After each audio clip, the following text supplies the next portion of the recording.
Bonjour, bonsoir, mes bien-aimés dans le Seigneur, chers internautes, mes frères et sœurs.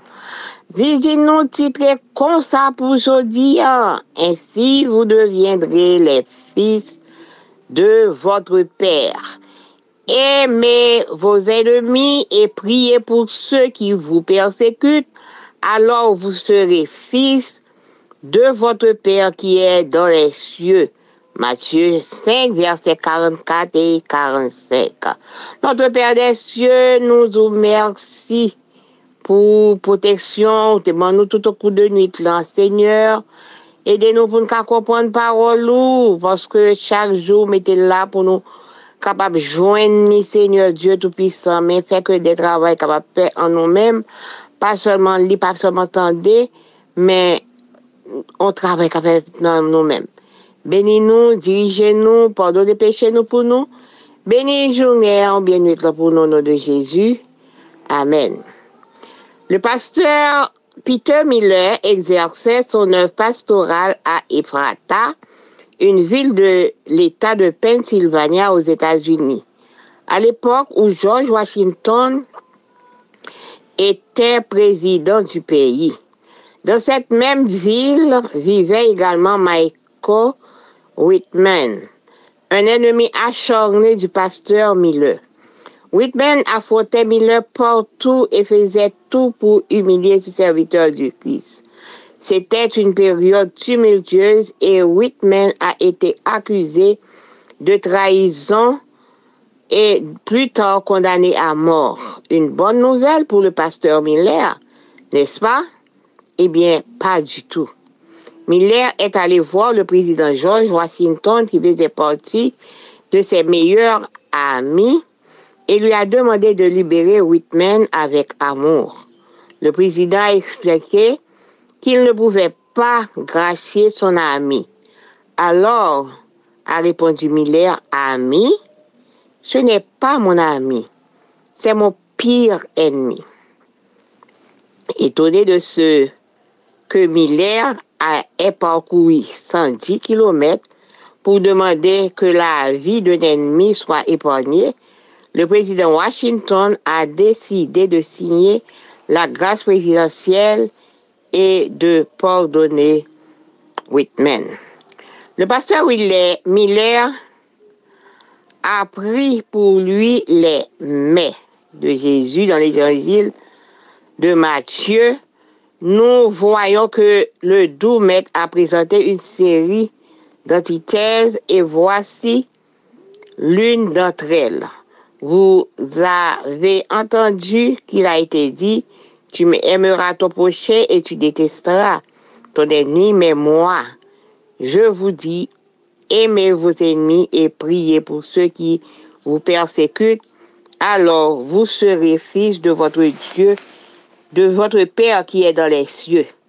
On trouve la première partie du verset 43, tu aimeras ton prochain, dans Lévitique 19, verset 18. Mais la seconde, tu aimeras ton ennemi, avait été ajoutée pour donner un statut divin à un penchant humain au 5e siècle avant Jésus-Christ. Lysias l'Athénien disait, considéré comme une règle établie que l'on doit essayer de faire du mal à ses ennemis et se mettre au service de ses amis.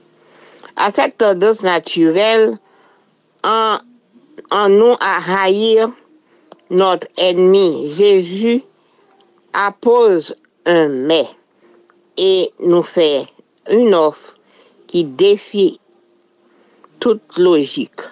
Nous devons aimer celui qui cherche notre mal, nous rejette, nous humilie, celui qui nous considère comme ses ennemis et que nous considérons aussi comme notre ennemi, l'aimer, le respecter, l'accepter, le valoriser, lui faire du bien. Nous démontrons ainsi que nous sommes enfants de notre Père céleste. Le mot ennemi ne devrait pas faire partie de notre vocabulaire. Visez-nous pour aujourd'hui à parler-nous de pasteur Miller qui était un pasteur à Pennsylvania, un côté qui était les Ephrata dans les États-Unis. Le sage George Washington était président pays. Dans même ville ça était un autre nègre qui était un autre monsieur qui était Michael Whitman qui était un ennemi acharné pour pasteur Miller.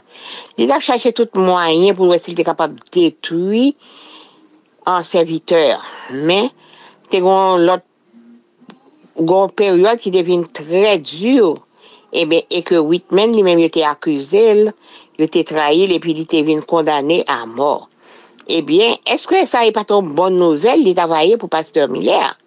Non, il n'est pas une bonne nouvelle du tout pour lui. Eh bien, Miller, lui-même, il était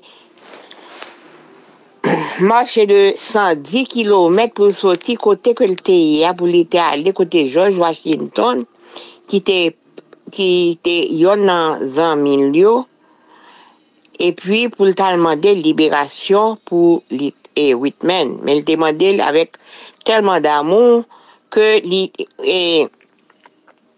George Washington fait connaître que il bien regrette ça pour lui parce que le pape a fait grâce à Zamil. Eh bien, Miller te répond dit Zamim, c'est plus gros ennemi moi. Et le Miller dit ça pour le tout chemin que Miller pas marcher, sortir toute longueur chemin pour sortir pour venir demander la vie pour ennemi. Eh bien, le président a décidé pour te signer une grâce présidentielle pour être capable de pardonner Whitman. Pasteur Miller, lui-même, qui ça le fait, il te prend mais dans l'évangile que Jésus lui-même il te bail là. Nous voyons que il présentait en pile antithèse et mais quelqu'un dans yo même. Nous tendez dit comme ça que remet prochain nous et raïs amis nous. Mais moi-même moi dit remet ennemi yo nous prier pour monde qui persécute nous alors on a petit papa nous qui dans le ciel là. Nous jouons première partie dans verset 43 remet prochain nous dans Lévitique 19 verset 18. Mais deuxième partie où a détesté les amis c'était ajouté pour capable bailler un statut divin dans un penchant humain. Eh bien, au 5e siècle avant Jésus-Christ, Lysias athénien te dit, considérez tant qu'on a une règle qui est établie pour nous capables essayer de faire mal à ennemis nous et mettre fait bien à amis nous. Avec tendance naturelle qui en nous pour nous railler ennemis nous, Jésus te mettait un mais. Et il fait nous ça qui tout logique. Nous devons remettre moun qui cherche faire nous mal, moun qui jette nous, moun qui humilie nous, moun qui considère nous comme ennemis et que nous-mêmes tout nous considérons ça comme ennemis nous. Nous devons remettre yo, respecter yo, accepter yo, ba yo valeur, faire connaître bien. Ça a montré que nous-mêmes c'est petit papa nous qui dans le ciel là. Parce que nous-mêmes en tant que chrétiens, en tant que petit Seigneur éternel là, en tant que monde qui travaille pour le ciel, mot ça qui est les ennemis, il pas doit faire partie de vocabulaire nous. Que bon Dieu capable bénir nous, passer une bonne journée de sabbat ou une bonne nuit.